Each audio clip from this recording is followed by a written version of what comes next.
সম্মানিত সুধীবৃন্দ, আপনা থেকে জানাই প্রীতি ও শুভেচ্ছা। আজ 22শে ডিসেম্বর 2025 খ্রিস্টাব্দ, রোজ সোমবার। আমাদের সামনে এখন পবিত্র বাইবেল পাঠ করছেন মিস্টার তুফান রায়, সিংহর বরচুনা, ঠাকুরগাঁও, বাংলাদেশ থেকে। তাহলে আসুন আমরা এই মুহূর্তে ঐশবাণীটি মনোযোগ সহকারে শ্রবণ করি। লুক লিখিত মঙ্গল সমাচার 1 অধ্যায় 46 থেকে 56 পদ। ঈশ্বর অনুগৃহীতা মারিয়ার কৃতজ্ঞতা নিবেদন। তখন মারিয়া বলে উঠলেন, আমার অন্তর গেয়ে ওঠে প্রভুর জয়গান। আমার পরিত্রাতা ঈশ্বরের কথা ভেবে প্রাণ আমার উল্লসিত। তার এই দীনদাসীর দিকে মুখ তুলে চেয়েছেন তিনি। আজ থেকে যুগে যুগে সকলেই ধন্য ধন্য বলবে আমায়। আহা, আমার জন্যে সর্বশক্তিমান কত মহান কাজই না করেছেন। পূর্ণ, আহা পূর্ণ তার নাম। যুগে যুগে তাদেরই তো দয়া করেন তিনি, যারা তাকে সম্ভ্রম করে। তিনি তো আপন হাতে বিপুল শক্তির কীর্তি সাধন করেছেন। গর্বিত হৃদয় যারা, তাদের তিনি চারদিকে তাড়িয়ে দিয়েছেন। যত নৃপতিকে সিংহাসন থেকে নামিয়ে এনেছেন, আর দীন মানুষকে তিনি বসিয়েছেন উচ্চ আসনে। ক্ষুধার্তকে পরম দানে পরিতৃপ্ত করেছেন তিনি। ধনশালীকে ফিরিয়ে দিয়েছেন শূন্য হাতে। তাদের পিতৃপুরুষদের কাছে তার সেই প্রতিশ্রুতি রক্ষা করে তিনি তার সেবক ইসরায়েলের সহায় হয়েছেন। স্মরণে রেখেছেন আব্রাহাম ও তার বংশের প্রতি তার সেই চিরন্তন করুণার কথা। মারিয়া এলিজাবেথের কাছে প্রায় 3 মাস রইলেন, তারপর তিনি আবার নিজের বাড়িতে ফিরে গেলেন। এ হলো প্রভুর বাণী। ঈশ্বরকে ধন্যবাদ। প্রিয় সুধী, আমরা এই মুহূর্তে যে বাণী পাঠটি শুনলাম, লুক লিখিত মঙ্গল সমাচারের 1 অধ্যায় 46 থেকে 56 পদ।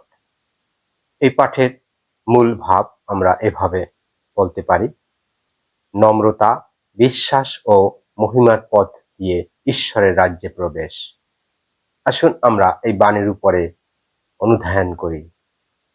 আজকের মঙ্গল সমাচারে আমরা মারিয়ার প্রশংসা গীতি শুনেছি, যা ঈশ্বরের প্রেম, ন্যায়, দয়া ও অনুগ্রহের এক অসাধারণ প্রকাশ। মারিয়ার প্রশংসা গীতি শুধু তার ব্যক্তিগত আনন্দের প্রকাশ নয়, বরং এটি সমগ্র মানব জাতির মুক্তির ইতিহাসের বর্ণনা। মারিয়া যখন তার আত্মীয়া এলিজাবেথের সঙ্গে সাক্ষাৎ করেন, তখন ঈশ্বরের অনুগ্রহের আনন্দে তার হৃদয় ভরে ওঠে কৃতজ্ঞতা ও প্রশংসায়। তিনি গেয়ে ওঠেন, আমার অন্তর গেয়ে ওঠে প্রভুর জয়গান।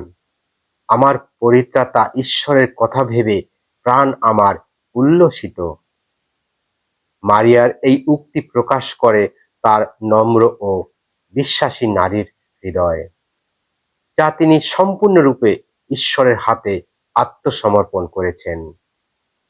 মারিয়ার প্রশংসা গীতিতে আমরা দেখতে পাই, ঈশ্বর কোনো শক্তিশালীদের জন্য নয়, বরং দুর্বল ও নম্রদের মাধ্যমে তার মহৎ কাজ সম্পন্ন করেন।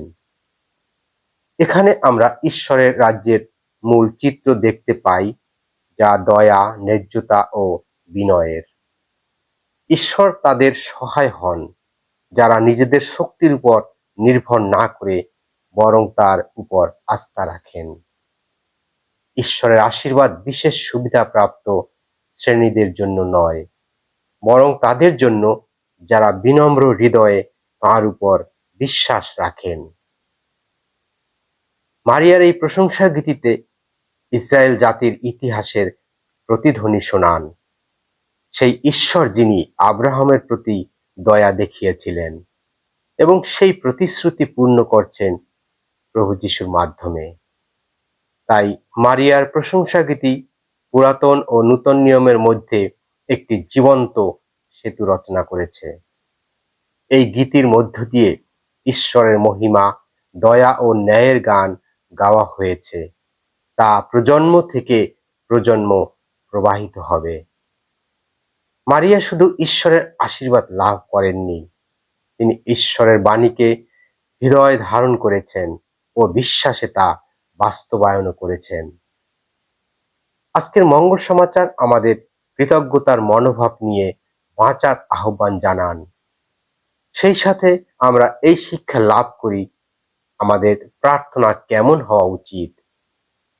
প্রার্থনা যেন হয় শুধু মুখের কথা নয়, বরং হৃদয়ের অনুভূতি, আহ্বানের সাড়া দান, আত্মসমর্পণ ও বিশ্বাসের প্রকাশ।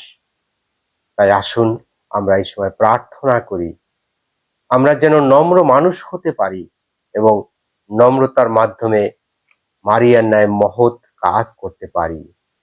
হে প্রভু, আমাদের প্রার্থনা শোনো। আমরা প্রার্থনা করি, আমরা যেন ঈশ্বরের শক্তির উপর নির্ভর করে জীবন যাপন করতে পারি এবং নিজেদের জীবনে ঈশ্বরের ইচ্ছা পূর্ণ করতে পারি।